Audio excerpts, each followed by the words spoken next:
Breaking news आ रही है। रूस ने अपने पड़ोसी देश लिथुआनिया की सीमा के पास परमाणु बम बरसाने वाले अपने 2 विमान भेज दिए। पश्चिमी मीडिया ने दावा किया कि रूस के दोनों बॉम्बर काफी देर तक लिथुआनिया के पास उड़ते रहे।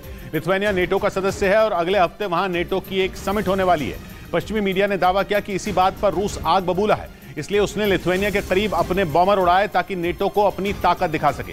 यानी नेटो की बैठक से पहले रूस ने सीधे तौर पर नेटो को धमकाने की कोशिश की। बताया गया कि इसीलिए उसने अपने परमाणु बम बरसाने की ताकत रखने वाले खतरनाक विमान लिथुआनिया के करीब भेज दिए और बैठक से पहले ही नेटो को अपनी ताकत दिखा दी। पश्चिमी मीडिया के मुताबिक रूस के 2 TU-160 बॉम्बर लिथुआनिया की सीमा के पास काफी देर तक उड़ते रहे। ये विमान आसमान से परमाणु बम बरसाने की ताकत रखता है। TU-160 बॉम्बर करीब 2300 किलोमीटर प्रति घंटा की रफ्तार से उड़ान भर सकता है, यानी ये दुश्मन को पलक झपकते ही ढेर करने में सक्षम है। रूस के पड़ोसी देश लिथुआनिया में अगले हफ्ते नेटो की बैठक होगी, लेकिन इस बैठक से पहले ही रूस ने नेटो को अपनी परमाणु ताकत दिखा दी। उधर पश्चिमी मीडिया ने दावा किया कि बेलारूस के राष्ट्रपति और पुतिन के दोस्त लुकाशेंको ने साफ कर दिया कि पुतिन बिना उनकी मर्जी के परमाणु हथियारों का इस्तेमाल नहीं कर पाएंगे। कुछ दिनों पहले ही यह खबर आई थी कि दुश्मनों को सबक सिखाने के लिए रूस ने बेलारूस में अपने परमाणु हथियार तैनात कर दिए।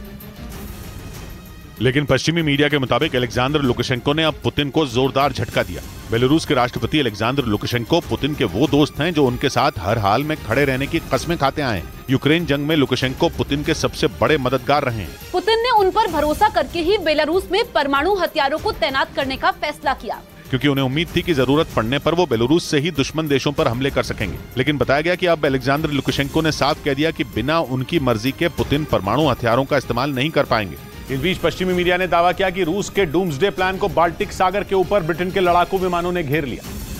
पश्चिमी मीडिया के दावे के मुताबिक पुतिन का यह खास विमान बाल्टिक सागर के ऊपर किसी अज्ञात मिशन पर था, लेकिन ब्रिटेन की सेना ने इसे इंटरसेप्ट किया और टाइफून लड़ाकू विमानों की मदद से घेर लिया। पश्चिमी मीडिया के मुताबिक रूस के इस डूम्सडे विमान ने कलिनिनग्राद से उड़ान भरी थी। कलिनिनग्राद में ही रूसी परमाणु मिसाइलों का बड़ा ठिकाना और उसकी नौसेना के उत्तरी कमान का मुख्यालय भी है। इसी वजह से ब्रिटेन की सेना चौकन्नी हो गई और आसमान में उसकी घेरेबंदी कर दी। हालांकि ये पता नहीं चल सका कि इस विमान में कौन सवार था, लेकिन ब्रिटेन की सेना को शक था कि विमान में खुद पुतिन या उनके करीबी अधिकारी बैठे थे। उधर ब्रिटेन के अखबार डेली मेल की एक रिपोर्ट के मुताबिक जंग में यूक्रेन की मदद करने की वजह से ब्रिटेन को हथियारों की भारी कमी हो गई। रूस के खिलाफ लड़ाई में ब्रिटेन लगातार यूक्रेन को हथियारों की सप्लाई करता आया, लेकिन डेली मेल की रिपोर्ट के मुताबिक यूक्रेन की मदद करना ब्रिटेन को भारी पड़ गया। दावा किया गया कि ब्रिटेन के पास जंग लड़ने के लिए महज 40 टैंक और 12 जंगी जहाज बचे हैं, क्योंकि रूस के खिलाफ लड़ाई में नेटो के सदस्य देश यूक्रेन को लगातार हथियारों की मदद पहुंचा रहे हैं और ब्रिटेन यूक्रेन के सबसे बड़े मददगारों में एक है। ब्रिटेन ने लड़ाई के लिए यूक्रेन को बड़े पैमाने पर गोला बारूद और टैंकों की सप्लाई की,